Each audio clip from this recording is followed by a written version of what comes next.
Президент России поручил главе Счетной палаты Алексею Кудрину заняться мониторингом исполнения национальных проектов. Владимир Путин отметил, что в вопросах контроля за исполнением нацпроектов у Счетной палаты с экспертами возникают некоторые споры. Однако, по мнению президента, это абсолютно естественный процесс, без которого невозможно искать и находить нужные решения.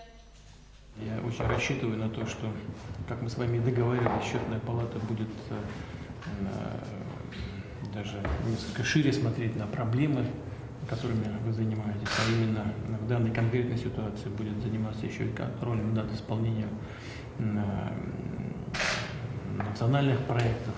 Знаю, что в этой связи часто возникают споры с правительством, с некоторыми экспертами уважаемыми, но, на мой взгляд, это естественный абсолютно процесс, без которого невозможно искать и находить нужные решения.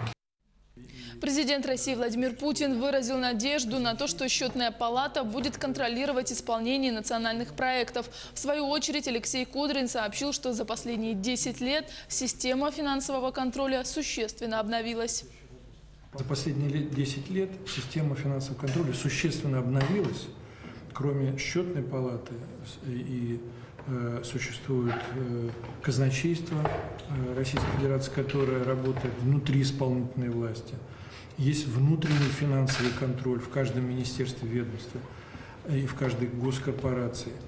Есть контрольно-счетные органы субъектов Российской Федерации. Вот сейчас эта выстроенная система финансового контроля дает результаты, смотрит за эффективностью использования государственных ресурсов. Но теперь вот Счетная палата, как вы сказали, смотрит еще и на исполнимость и результативность выполнения стратегических целей.